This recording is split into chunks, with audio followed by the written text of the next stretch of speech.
దేవుని స్తోత్రం. మీ అందరికీ కూడా ప్రభునామమున శుభవందనాలు.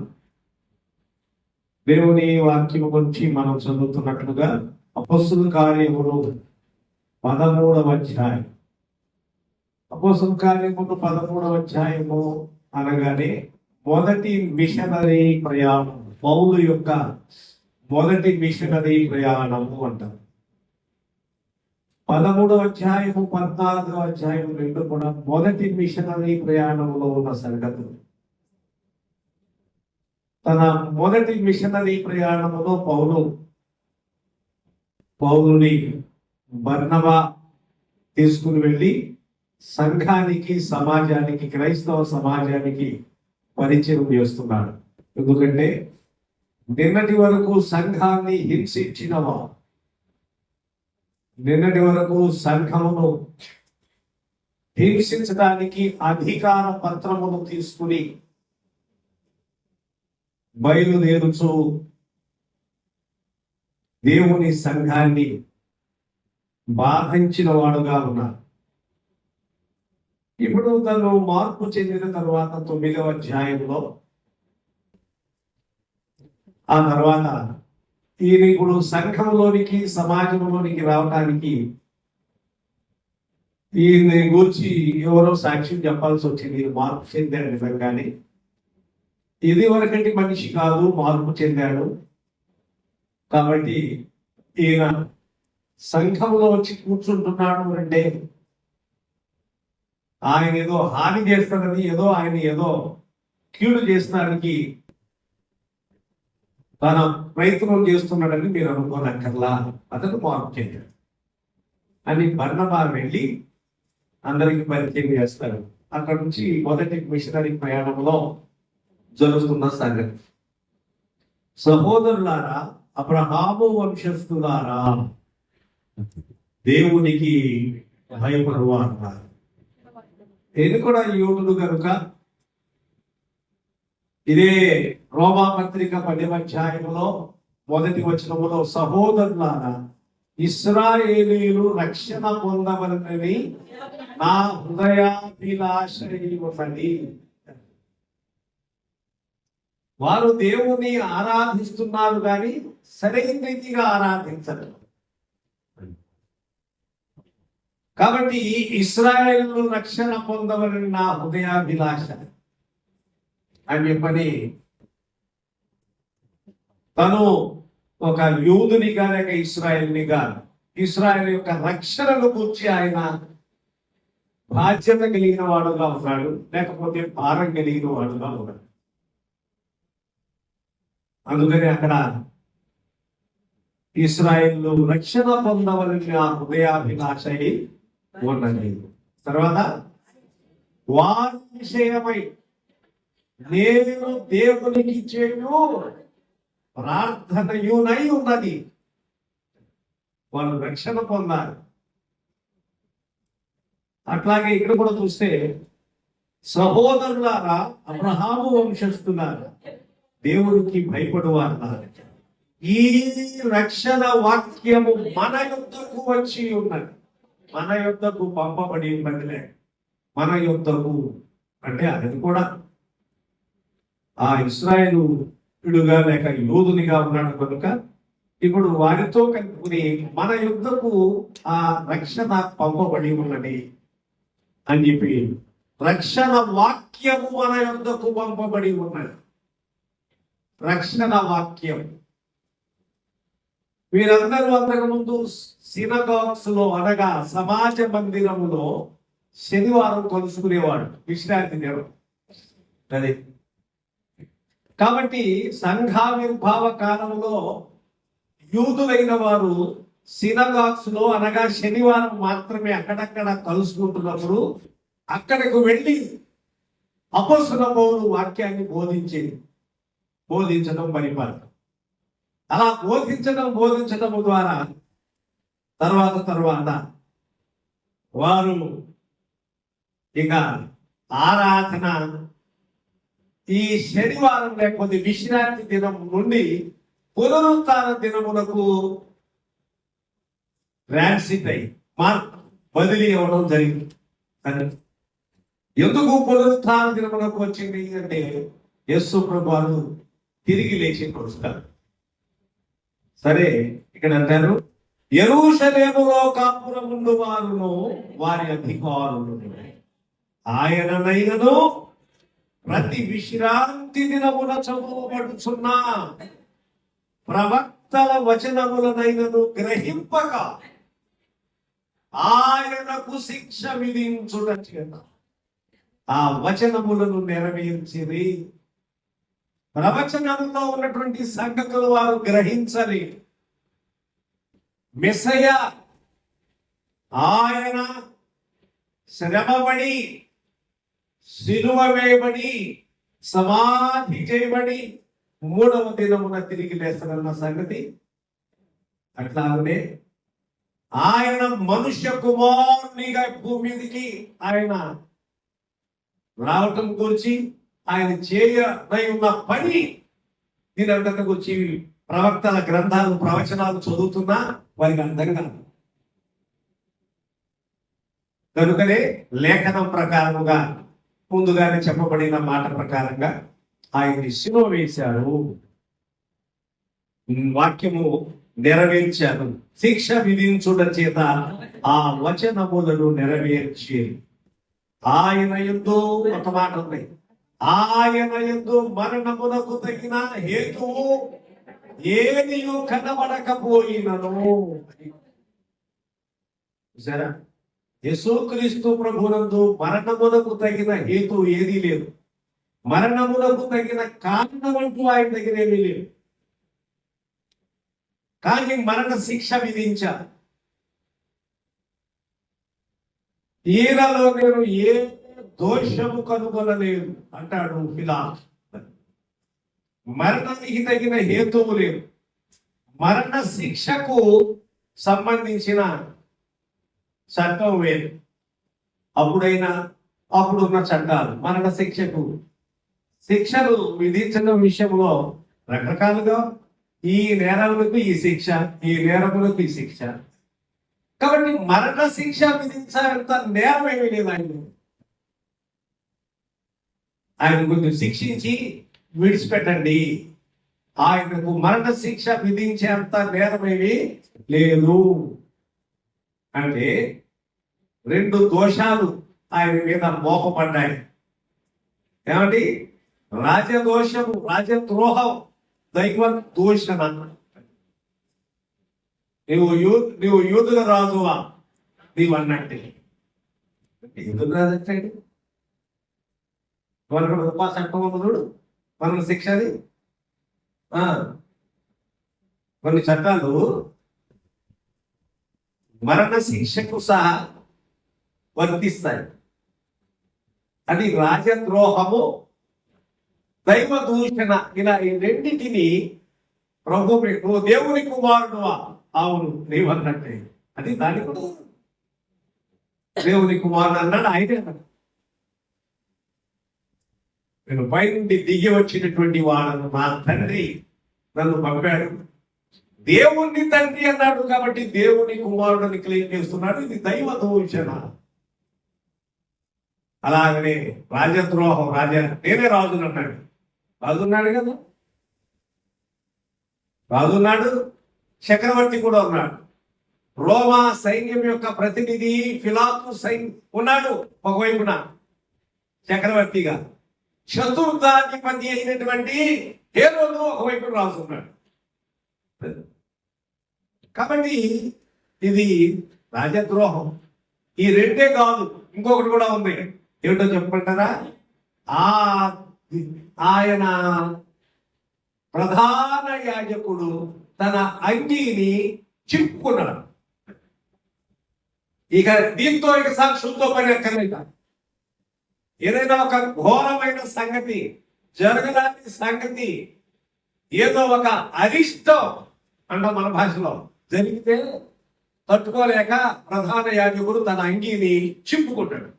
అమ్మో ఎంత భయంకరమైన సంగతి జరిగింది ఈ విషయంలో అని చెప్పని సాక్షులతో పనేమి తెలివేసి. మరణములకు తగిన హేతువు లేదు ఆయన దగ్గర. మరణానికి తగిన కారణం ఏమీ లేకపోయినా యేసుక్రీస్తు ప్రభు సిలువ వేశారు. ఇంకో ముఖ్యమైన సంగతి, యేసుక్రీస్తు ప్రభు సిలువ వేయబడి ఆయన పునరుత్థానమును గురించి ముందుగానే లేఖనముల ప్రకారం, అందుకని ఏమంటే లేఖనముల ప్రకారము ఆయన సిలువలో మరణించను, లేఖనముల ప్రకారము సమాధి చేయబడెను, లేఖనముల ప్రకారము 3వ దినమున పునరుత్థానుడై తిరిగి లేచాను. ప్రధానికి లేఖనములు అంటే ముందుగానే చెప్పబడ్డాయి. ముందుగానే ఆయన గురించి రాయబడిన సంగతి ప్రకారంగా జరుగుతూ వచ్చింది. వాళ్ళు ఎవరు చేయడానికి సిలువేయడానికి వాళ్ళ వల్ల ఏమవుతుంది? ఏమన్నా మన ధర్మం ఏమంటారు తెలుసు, పాపం తెలియక లోకంలో అయ్యో బాబు ఆయన ఎంత మంచి చేస్తే ఆయన సిలువ వేశారు, మంచివాడికి రోజులు ఏమని అనవు, పెట్టి జాలి పడతావు. జాలి ఎవరి మీద పడితే పట్టాలి, ఆయన మీదనే జాలి పడ్డాకల్లా మన మీద మనం జాలి పడాలి. We must pity on ourselves, no need to pity on Jesus. ఆయన మీదే పిటి జాలి పడక్కర్లా నువ్వేమి. అయ్యో ఎంత అన్యాయం చేశారు ఆయనకి, మన మీద మనకు జాలి పడాలి తెలిసిందా? మన కోసము లేక లోకమంతటి కొరకు ఇదిగో లోక పాపమును మోసుకొని పోవు దేవుని ఓ సాధారణమైన మనిషి, ఒక సంఘ సంస్కర్త, ఒక గొప్ప వ్యక్తి మాత్రమే అయితే ఇంత సమాజానికి చేసిన, ఇంత మేలు చేసిన, ఇంత యూద జాతి ప్రజలకు చేసినటువంటి ఆ ప్రాణత్యాగం బట్టి అయ్యో ఎంత అన్యాయం జరిగింది అని నోటు మీద వేలేసుకోవాల్సి వస్తుంది. ఇశ్రాయేలు ప్రజలకు మాత్రమే కాదు, ఇశ్రాయేలు ప్రజల కొరకు చనిపోలేదు ఆయన, ఇశ్రాయేలు ప్రజల కొరకు చనిపోలేదు, యూద జాతి కొరకు చనిపోలేదు, ఒక ప్రత్యేకమైన వంత కొద్ది మనుషులు కొరకు ఆయన చనిపోలేదు. ఏం తెలిసిందా? లోకమంతటి కొరకు ఆయన చనిపోలేదు. ఎవరన్నా తెలిసిందా? ప్రభువుని దగ్గరికి అందరు వెంటనే ఇదిగో లోకము ఆయనను వెంబడించుచున్నది. భయపడ్డారు. మనం ఏమి చెబుతామే కాదు, మనం ఆపలేదు, అప్పుడు ఆపలేదు, ఇప్పుడు ఆపలేదు, ఎప్పటికీ ఆపలేదు. అది కూడా చెప్తున్నాను. లోకము ఆయన వెంబడి వెళ్ళుచున్నది. ఇక మనం ఏం చేస్తాం? చేతుల పైకి ఎంత తొందర అందుకని చేసింది.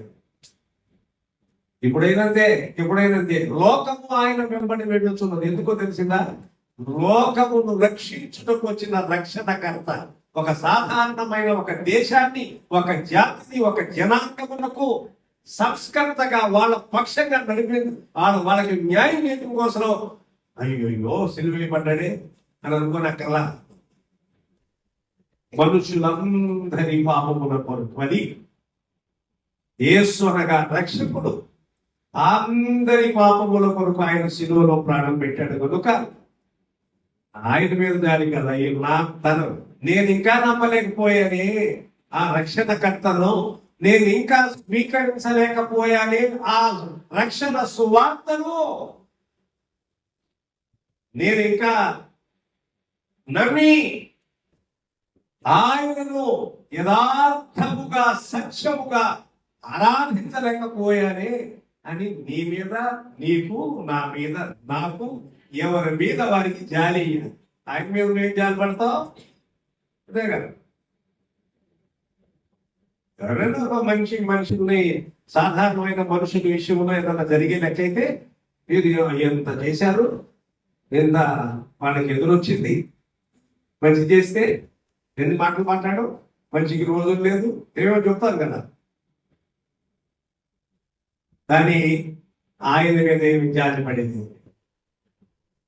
ఆయన లేఖనముల ప్రకారముగా మొత్తం కూడా జరుగుతుంది. ముందుగానే చెప్పబడిన ప్రకారం, ముందుగా వ్రాయబడిన ప్రకారం జరుగుతూ వస్తూ చదువుదాం. ఆయన యందు మరణమునకు తగిన హేతువేదియు కనబడకపోయినను. ఆయన ఎందు మరణానికి తగిన హేతువేది ఆయనను చంపించవలెనని వారు పిలాతును వేడుకొనడం మాత్రమే కాదు, they demand Pilate to kill it and release the Barabbas. బరబ్బా అనే వాటిని విడుదల కొను చేయండి, బందిపోడు దొంగను విడుదల కొను చేయండి. వేడుకోవడం మాత్రమే కాదు, డిమాండ్ చేశారు, ఒత్తిడి తీసుకొచ్చారు, కేకలు వేశారు అని ఉన్నాయి. యేసును సిలువ వేయుడి, బరబ్బను విడుదల కొనుగ చేయి. బందిపోడు దొంగ అంతా కనీసం బందిపోడు దొంగతో వాటి సాటి రాలేకపోయాడు యేసయ్య.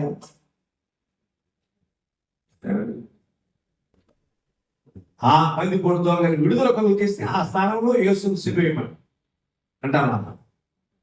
సాధారణంగా ఏంటంటే ఏ దేశంలోనైనా మనకైనా సరే జనవరి 26 రిపబ్లిక్ డే కానీ, లేకపోతే ముఖ్యంగా స్వాతంత్ర దినోత్సవం కానీ, ఒక జీవితకాలం ఖైదీలు ఉంటారు కొందరు. వారి యొక్క ప్రవర్తన బట్టి చూసి ఖైదీలు కూడా విడుదల కొనుగోలు చేయటం, శిక్షాకాలం తగ్గించడం ఒకటి. రెండవది ఏంటంటే దేశం కొరకు సేవ చేసినటువంటి సైనికులు కానీ ఇంకా అన్ని రంగాల్లో చేసిన వారిని సన్మానించడం పరిపాటి. కాబట్టి ఇక్కడ ఒక పండుగ, ఒక వేడుక వచ్చింది. ఇప్పుడు ఈయన్ని సిలువేస్తే తన విడుదల కలుగే. ఏది ఆప్షన్, ఏది కావాలో కోరుకోండి అని అంటే బందిపోడు దొంగ మాత్రం పని చేయలేకపోయాడు వేసాయి చివరికి. చూసారా? బరబ్బను మాకు విడుదల కలుగు చేయండి. అతను పెద్ద బందిపోడు దొంగ, చాలా కాలంగా చెరసాల్లో ఉన్నాడు, ఖైదు చేయబడ్డాడు. ఆయన వదలండి, ఈయన్ని సిలువేయండి అని కేకలు పెట్టారు. మరణమునకు ఏ హేతువు లేకపోయినను ఆయన్ని చంపించవలని ప్రయత్నం చేసి పిలాతును వేడుకొనేది. వారు ఆయనను చూచి రాయబడినవన్నీ నెరవేర్చిన తరువాత, చూడండి, ఆయనను రాను మీద నుండి దింపిన తరువాత రాను మీద నుండి దింపి సమాధిలో పెట్టింది. ఇవాళ ముఖ్యమైన సంగతి. ఎప్పుడైనా మనం ఒకటి గుర్తుపెట్టుకోవాలి, సిలువలో చనిపోయారంటే బైబిల్ బయట క్రైస్తవ్యం గురించి ఏం చెప్తున్నారంటే, యోనా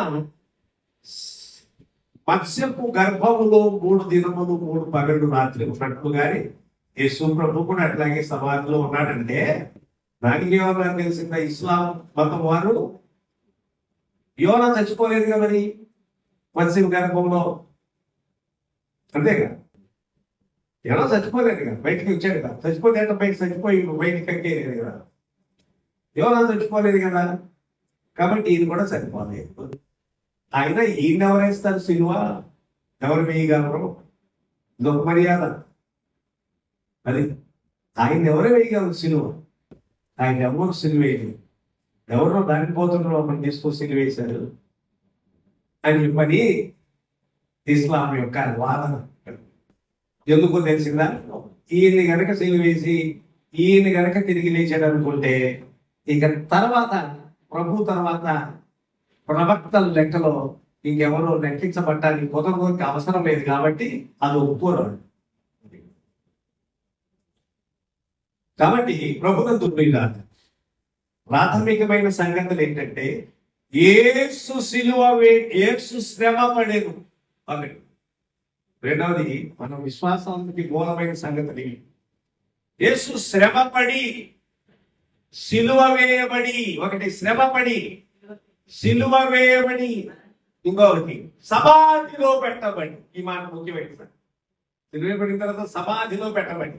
సమాధిలో పెట్టబడ్డ మధ్యలో తీసేసామనుకోండి ఇబ్బంది వచ్చి అనేక ప్రచారం చేశారు. ఆయన శిష్యులు వచ్చి ఆయన మోసపోయారనో ఏదో రకమైన ప్రచారం చేయదామని, అందుకని సమాధిలో పెట్టబడి ఆ తర్వాత 3వ దినమున పునరుత్థానుడై అనేకులకు అగుపడి ఆరోహణమై పరలోకమును గెలికి వెళ్ళాడు. మళ్ళీ తిరిగి అవరోహణం అనగా తిరిగి రానై ఉన్నాడు. ఇది క్రైస్తవ విశ్వాసం. అని క్రైస్తవ నమ్మకము మాత్రమే కాదు, అది కూడా చెప్తున్నాను. నమ్మకం వేరు, లేకపోతే విశ్వాసం వేరు, ట్రూత్ వేరు. Faith versus truth. అన్ని నమ్మకాలు వాస్తవం కావాల్సిన అవసరమే లేదు. నా నమ్మకం అండి ఇది అంటారు, ఏదో పట్టుకుని నీ నమ్మకం అయ్యా, నీ నమ్మకాన్ని వదిలేస్తాను. ఎవరి నమ్మకానికి వారిని వదిలివేయరు. కానీ అన్ని నమ్మకాలు, అన్ని విశ్వాసాలు సత్యం కాకపోవచ్చు, అంతే కాబట్టి. కానీ ఇక్కడ నమ్మకం మాత్రమే కాదు, సత్యము కూడా. అది అది ఏమిటి సత్యము అంటే ఖచ్చితంగా యేసుక్రీస్తు ప్రభు శ్రమ పడటం, ఆయన శిలువ వేయబడటం, ఆయన ప్రాణం పెట్టడం, సమాధిలో ఉంచబడటం, పునరుత్థానుడై తిరిగి లేవటం, అనేక మందికి 40 దినములు కనబడటం, తిరిగి ఆరోహణమై వెళ్ళిపో. ఇంతవరకు వాస్తవం అయితే ఇంకొకటి కూడా వాస్తవం. ఏంటో తెలిసిందా?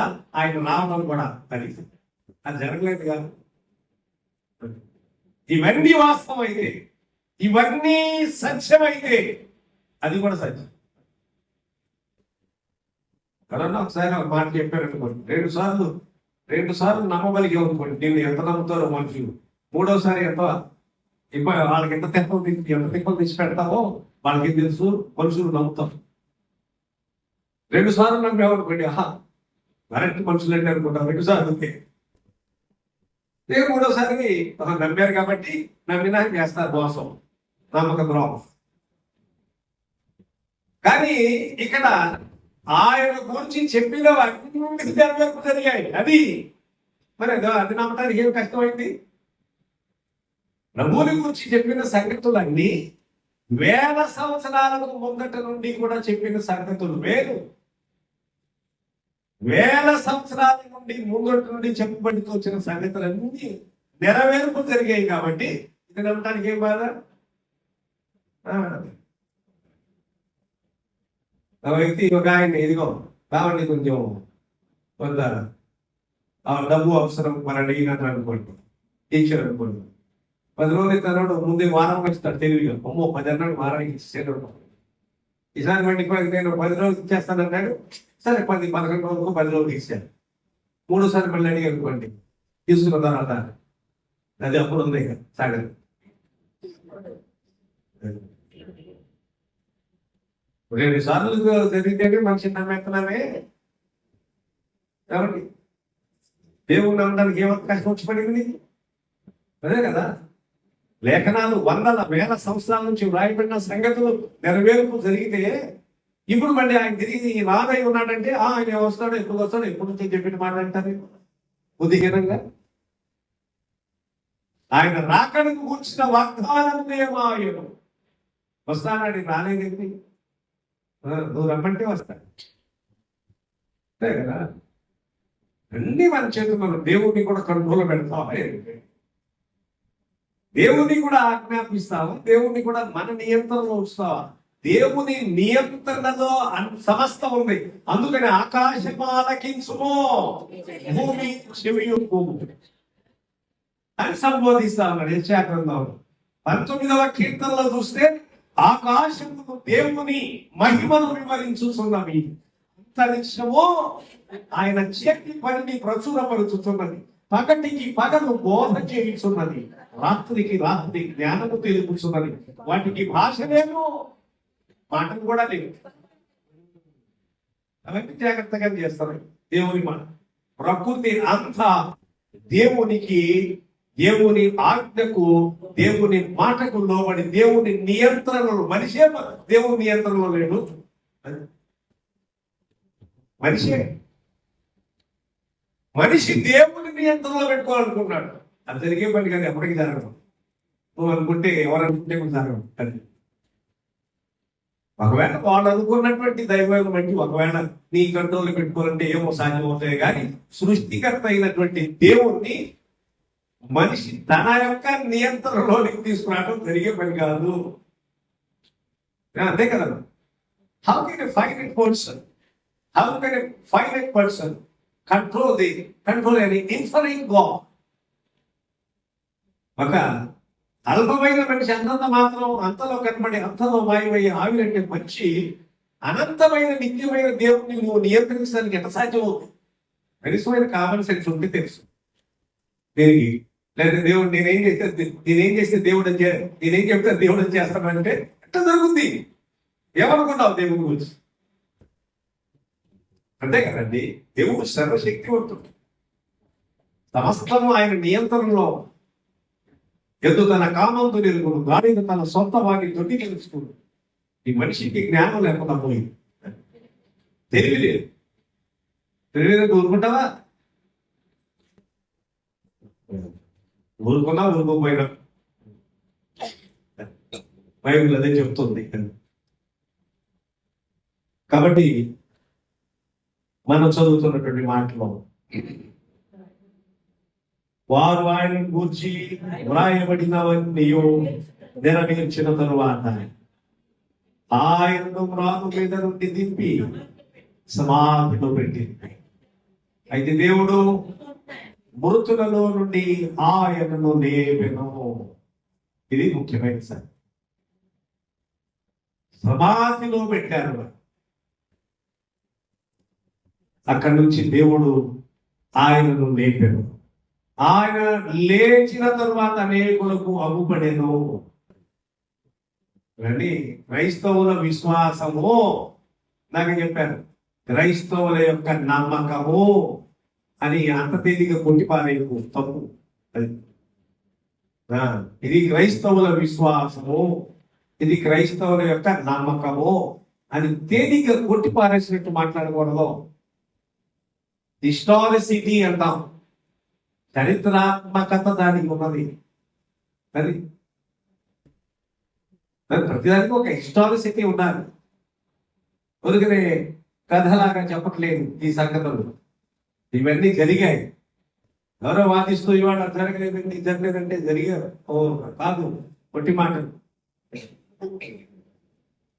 కాబట్టి బాగా లోకానికి జ్ఞానం పెరిగిపోయి ఇప్పుడు దాకా ప్రతి వాడు కూడా క్రీస్తు శకము క్రీస్తు పూర్వం అంటే అట్లా కాదండి. అది తీసేశాడు. ఇప్పుడు ఎవరు తీశాడు? ఓ తీసేవా? అలా చదవట్లేదు. ఇప్పుడు సాశాతు సాశాత అన్నారంట. సాశాత దాఖలు పెట్టి అంటే సామాన్య శకమునకు పూర్వము, సామాన్య శకము తరువాత. అది సాశాత అంటే అని పిలుస్తున్నారు. అది తీసేశారండి. ఎవరు తీశారు? ఎవరు తీసేసేది? ఎవరండి? ఓ తీసేసుకున్నారు. క్రీస్తు శకము క్రీస్తు పూర్వం. అలాగే పిచ్చి మాటలో మనుషులు బాగా ఎక్కువైపోయింది. బుద్ధిహీనత పెరిగిపోయింది. జ్ఞానం అనుకుని బుద్ధిహీనత జ్ఞానం అనుకున్నారు మనుషులు. ఈ వాదం కండి ఎందుకు? ఉన్న సంగతి ఒప్పుకోటానికి ఏం కష్టం వచ్చి పడింది, ఏం బాధ వచ్చి పడింది? అదే కదా. యేసుక్రీస్తు ప్రభువు ఇది క్రైస్తవుల విశ్వాసం అని కాదు, క్రైస్తవుల నమ్మకం కాదు. బట్ హిస్టారిసిటీ, చారిత్రాత్మకమైనటువంటి సంగతులు ఇవి. చరిత్ర ఉంది కనుక ఇలా లేడా? ఏ రోజు లేడా? పరిపాలన చేశారు. మరి ఏసై ఉన్నాడా? అసలు ఆయన లేదంటారండి. ఈ మధ్య మళ్ళీ ఉందండి మనుషులకి. ఇంకా విచిత్రమైన సంగతి, అసలు ఆయనే లేడు. ఎంత భయంకరమైన లోకములో దుష్ప్రచారం జరుగుతుందో చూసుకోవాలి. బాగా ఉంటేనేమో ఆయన సిలువేయబడి, లేకపోతే అసలు ఆయనే లేడు. ఆ పేరు ఆయనే లేడు. ఎంత మాటలు ఎంత దిగించారు లోకం, ఎంత దిగించారు. దిగించడమే అట్లా మాట్లాడతారు. నిజ మాట చదువుతున్నారు. ఆయన అయితే దేవుడు మృతులలో నుండి ఆయనను లేపెను. ఆయన గలిలయ నుండి యెరూషలేమునకు తనతో కూడా వచ్చిన వారికి అనేక దినములు కనబడెను. వారి ప్రజలకు సాక్షులు అంటే ఈ సంగతులు జరిగే సమయానికి, ఈ అపోస్తుల కార్యం గ్రంథం రాసే సమయానికి వాళ్ళు ఇప్పటికీ ఉన్నారు. ఎందుకుంటారు మరి? క్రీస్తు శకం 35లో ఆయన 33 అంటే 35 అనుకోండి లెక్క. 35లో ఆయన సిలువేయబడి ఆయన పునరుత్థానంగా తిరిగి లేచే లెక్క అయితే అప్పుడుకి ఇది రాసే సమయానికి 65 అనుకోండి. కనుకనే ఇంకొక 30 సంవత్సరాల తర్వాత అంటే ఆ 35లో క్రీస్తు శకంలో ఉన్నటువంటి వారు ఇంకో 30 ఏళ్ళు బ్రతికి ఉన్నవారు ఉంటారా లేదా? అది ఐ విట్నెసెస్. వాళ్ళు ఉన్నారు, ఇప్పటికీ ఉన్నారు. వాళ్ళు అంటున్నారు, అది వాళ్ళకి కనబడ్డారు, వాళ్ళు చూశారు ఇవన్నీ కిందగా చూశారు. మనం ఎట్లా ఉన్నారు? చూశానంటే నేను చూస్తే కూడా నమ్మనండి ఏంటంట, అదే చూసిన వారిని కూడా నమ్మనంటే. కాబట్టి నువ్వేమో ఆయన చనిపోయాడంటేనేమో ఆయన చనిపోయాడంటేనే నా మట్ల, ఆయన తిరిగి లేచాడు నా మట్ల, నేను బ్రతుకున్నానంటే నా మట్ల. పెన్షనర్ వెళ్ళండి, పెన్షనర్ నువ్వు బతుకున్నట్టు సర్టిఫికేట్ తీసుకురాడు, నేను బతుకున్నానండి, ఇదే నేనే. ఆ ఫోటో ఉందా? ఆ ఫోటో నేనే. కావాలని ఆ సంతకం చూడు, నేను కూడా సంతకం పెడతా, 2 ఒకటే ఉంటుంది. నేను బతికే ఉన్నానండి అంటే నువ్వు బతికే చచ్చిపోయావు, కాగితం ఇప్పుడంటేనేమో చనిపోలేదు అంటున్నావు, నేను బతుకున్నానంటే బతుకోలేదు అంటున్నావు. బ్రతుకున్నట్టు ఎవరు ఇస్తారు సర్టిఫికేట్? డాక్టర్ గారి దగ్గర తీసుకురా, లైఫ్ సర్టిఫికేట్ అంటారు. అప్పుడు నీకు పెన్షన్ వస్తుంది, లేకపోతే చచ్చిపోయి. లేదండి నేనే బతికే ఉన్నా, నువ్వు బతికిలేవు. డాక్టర్ గారికి సంతకం బతుకుంటావు. ఆయన ఏం డాక్టర్ గారు సర్టిఫై చేయాలి, ఈయన బతుకున్నాడు. లైఫ్ సర్టిఫికేట్ ఖచ్చితంగా కాకపోతే ఏంటి? కనబడుతుంటే ఒక మనిషి ఎదురుగా కాగితం రాసుకున్నామంటారే, అదే యేసు ప్రభువు చనిపోయి తిరిగి లేచాడంటే ఒప్పుకుంటే చాలా సమస్య నుంచి పడగలం. అపోస్తలుల కార్యం 2వ అధ్యాయంలో మొట్టమొదటి ప్రసంగం అదే. ఈ యేసును ఏ యేసునైతే మీరు సిలువ వేసిరో ఆ యేసే, ఈ యేసును దేవుడు లేపెను. దీనికి మేమందరమును all of the people are the eyewitnesses for the resurrection of Jesus Christ. All the apostles are eyewitnesses. అపోస్తలులో ప్రభుతో ఉన్న సమకాలికులు వీళ్ళంతా లేరా? ఇంకా ఉన్నారా మనుషులు? పేర్లు ఉన్నాయా? అందరూ రాశారా? ఏమండి పిచ్చి మాటలు, ఎలిగతి కొట్టి పారేయకూడదు. మనుషులు అందరూ బాగా చదివేస్తే జ్ఞానం పెరిగి ఇట్లా తయారయ్యారు. పెరిగితల్లో వేసి మనుషులు అది లేదు, ఇది లేదు, ఇది లేదు అని చెప్పారు. బుద్ధి లేదు. తప్పు.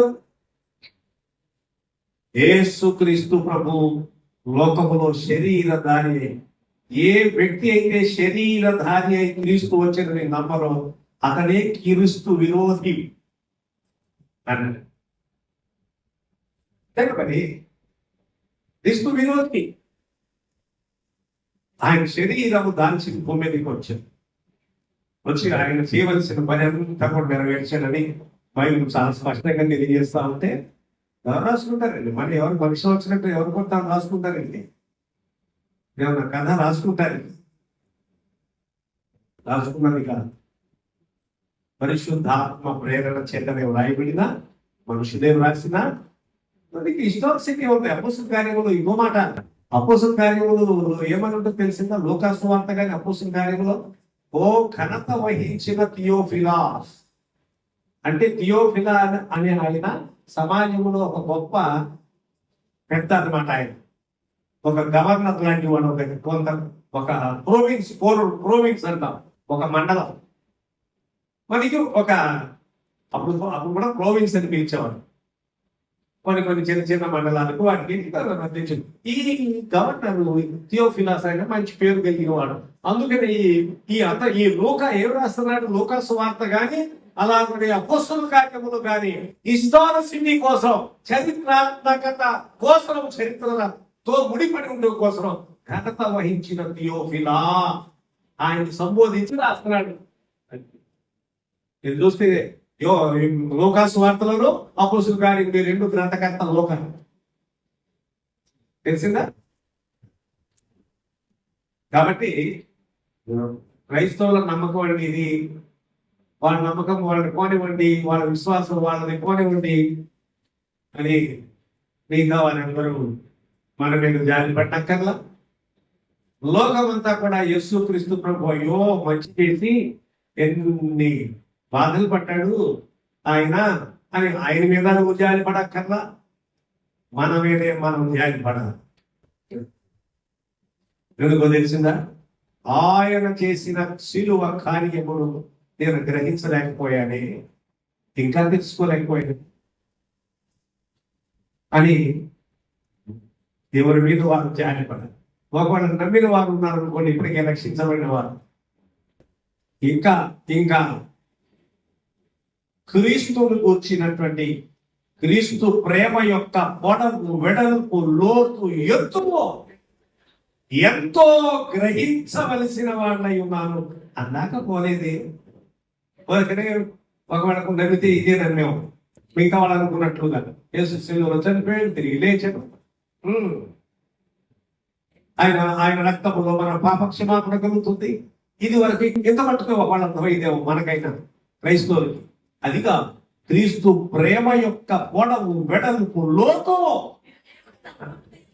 దేవుని సంపూర్ణత యందు పూర్ణులగునట్లుగా అలాగండి ప్రేమ యందు వేరుపారిన స్థిరపడి సమస్త పరిశుద్ధులతో కూడా దాని యొక్క వెడల్పు, పొడుగు, లోతు అని లెక్క తెలుస్తుంది. పొడవు వెడల్పు చుట్టుకొలత వస్తుంది. ఘనపు కడుగులు కొలవాలంటే ఏం తెలిసిందా?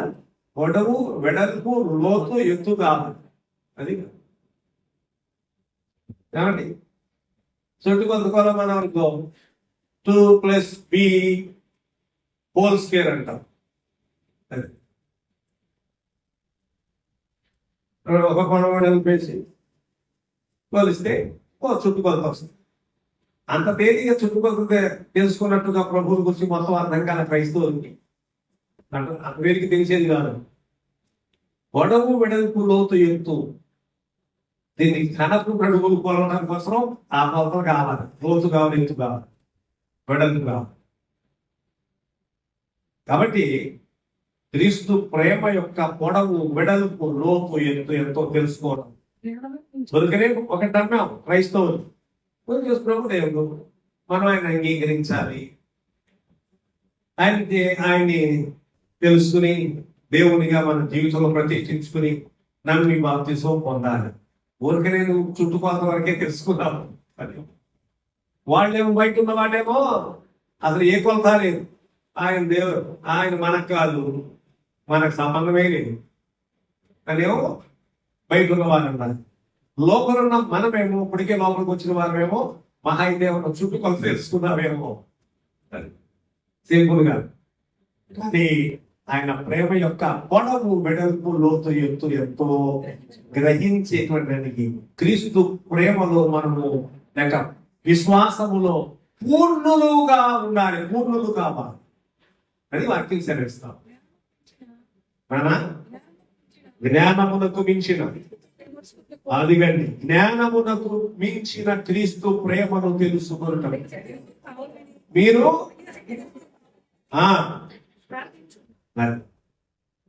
జ్ఞానమునకు మించిన క్రీస్తు ప్రేమ. జ్ఞానానికి గంతుపట్టదు. జ్ఞానం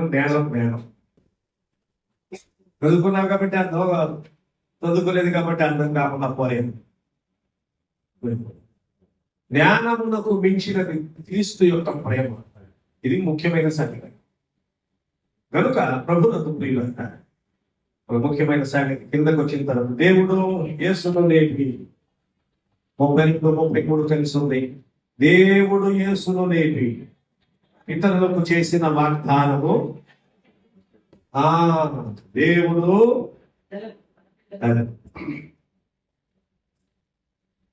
యేసును లేపి పితరులకు చేసిన వాగ్దానమును మన పిల్లలకు నెరవేర్చి ఉన్నాడని మేమును మీకు సువార్త ప్రకటించుతున్నాం. అలాగే నీవు నా కుమారుడవు, నేను నిన్ను కని ఉంటిని అని 2వ కీర్తన యందు రాయబడి ఉన్నది. ఈ ఒక్క మాటే ప్రవక్తల గ్రంథములో రాయబడి ఉన్నది అని గాని, లేకపోతే ఒక ప్రవచనం లాగా కనబడుతున్నది కానీ, చాలా చోట్ల కనబడుతుంది కానీ, నిర్దుష్టంగా ఎక్కడ వ్రాయబడిందో అనే మాట స్పష్టంగా 2వ కీర్తన పరిపించి కీర్తనలో రాయబడినంత కూడా కాదు, 2వ కీర్తనలో రాయబడి.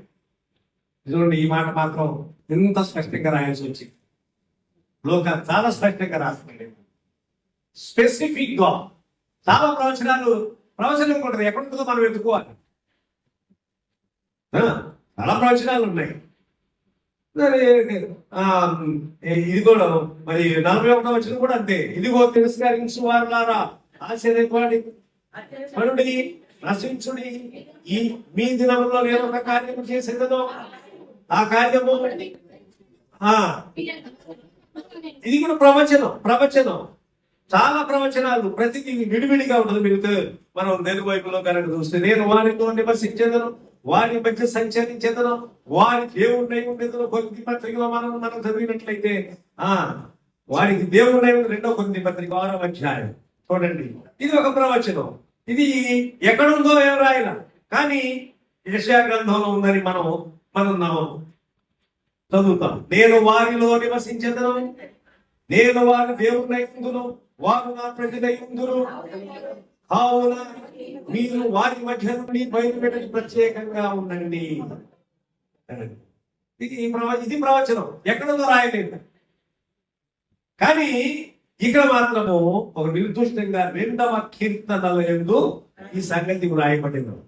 కనుక ప్రభునందు ప్రియులారా, చాలా ముఖ్యమైన సంగతి కాబట్టి పరిశుద్ధాత్మ దేవుడు లూకా ద్వారా ఆ సంగతి స్పెసిఫిక్ గా రాయించి ఒక ముఖ్యమైన సంగతి చెప్పనమాట. అందుకని ఒకే మాట, యేసును లేపి దేవుడు పితరులకు చేసిన వాగ్దానమును మన పిల్లలకు నెరవేర్చి ఉన్నాడని దేవుడు మీకు సువార్త ప్రకటించుతున్నాము అని. దేవుడు మన పితరులకు చేసిన వాగ్దానమును మన పిల్లలకు, కాబట్టి మన పితరులకు చేయబడినటువంటి వాగ్దానములు ఈ రోజున మనకు కూడా అవి ఆ వాగ్దానమును మనము స్వతంత్రించుకోవటం. కానీ మనమేం యూదులం కాదు, ఇశ్రాయేలు అంతకంటే కాదు, హెబ్రీయులు కూడా కాదు, అందరూ వాడే. కానీ అబ్రహాము దేవుడు సృష్టికర్త అయినటువంటి దేవుడు, ఆయనను మనము నమ్మాము. ఆయనకు చేయబడిన వాగ్దానములు తన యొక్క ఆ యూద జాతి అంతటికీ కూడా ఎలాగున స్వతంత్రించబడ్డాయో, భౌతిక సంబంధమైన మేలులు ఆశీర్వాదాలు అట్లాగే యేసుక్రీస్తు ద్వారా ఆత్మ సంబంధమైన ఆశీర్వాదములు నమ్మిన వారందరికీ స్వతంత్రించబడ్డాయి. అది సంగతి. వారికి ఒకవేళ ప్రభు నమ్మకపోతే యూదులు కూడా భౌతిక సంబంధమైన ఆశీర్వాదాన్ని ఏంటి, జ్ఞానం, లేకపోతే ఆ దేశం సంపన్నత, అంటే ఇజ్రాయెల్ దేశం ఒక సుసంపన్నమైన దేశం, జ్ఞానం ఉంది, అనేక సంగతులు కనుగొన్నారు, కనిపెట్టారు. ఇన్వెంటర్స్ అందరూ వాళ్ళే, యూదులే. భౌతిక సంబంధమైన ఆశీర్వాదం ఏముంది. కానీ యేసుక్రీస్తు ద్వారా మనకు ఆయన క్రీస్తునందు పరలోక విషయములు ఆత్మ సంబంధమైన వంటి ఆశీర్వాదం మనకు అనుగ్రహించింది. కనుకనే ఒక ముఖ్యమైన సంగతి మనం గుర్తుపెట్టుకో, ఆ వాగ్దానాలన్నీ ఈరోజు మనం స్వతంత్రించుకోవడానికి ప్రాథమికమైన సంగతులు. ఒకటి, యేసుక్రీస్తు ప్రభు పరలోకము నుండి సింహాసనమును విడిచిపెట్టి భూమి మీదకి ఆయన దిగి వచ్చారు. ఆయన శ్రమ పడ్డారు, సిలువ వేయబడ్డారు, చనిపోయారు, సమాధిలో పెట్టబడ్డారు, పునరుత్థానుడై తిరిగి లేచారు, అనేక దినములు అందరికీ అగుపడ్డారు, పరలోకమునకు ఎక్కి వెళ్ళిపోయారు, ఆరోహణమై మళ్ళీ తిరిగి రానై ఉన్నారు. These are the first and foremost basical సామాన్యమైన మూలమైన ఏమండి ట్రూత్స్, సత్యం. ఇది ముందు క్రైస్తవ విశ్వాసికి ఇవి మనం ఈ సత్యములను మనం నమ్మవలసిన వారు. ఇది ముఖ్యమైన సంగతి. అంతేగాని ఇప్పుడు ఇంకో మాట కూడా చెప్తున్నాను. యేసుప్రభువారు చంపండి, చనిపోయి సమాధి చేయబడి 3వ దినం తిరిగి లేచి 4 దినములు అగుపడి పనిలో వెంకి వెళ్ళిపోవడం మాత్రమే కాదు. ఇప్పుడు మనం దేనికోసం ఎదురు చూస్తున్నామంటే ఆయన 2వ ఆగమనం కోసం. ఆయన తన 2వ ఆగమనముతో మనకు సంపూర్ణ సిద్ధి కలుగుతుంది. కనుకనే వాగ్దానములు స్వతంత్రించబడ్డాయి. వాగ్దానములు స్వతంత్రించుకోవడానికి యేసుక్రీస్తు ద్వారా మనం రక్షణ పొందటం ద్వారా, యేసుక్రీస్తు ప్రభు ద్వారా రక్షణ భాగ్యం పొందుతున్నాము. ఆ రక్షణ భాగ్యము ద్వారా వారికి అనుగ్రహింపబడిన ఆ వాగ్దానములు మాత్రమే కాదు, పరలోక సంబంధమైన ఆశీర్వాదములు మనం పొందుతున్నాం. ఇది ముఖ్యమైన సంగతి. కనుకనే సంఘ ఆవిర్భావ కాలములో, లేకపోతే మొదటి మిషనరీ ప్రయాణములో అపొస్తలుడు పౌలు మొట్టమొదట ఆయన యూదులతోనూ యూద మత ప్రవిష్టులతోనూ వాదించుచు తర్కించుచు సమాజ మందిరములలో కూడుకుంటున్నప్పుడు తర్కించుతూ వాదించుతూ చెప్తున్నప్పుడు యూదులు యూద మత ప్రవిష్టులు అనేకులు నవ్వారు. కొందరు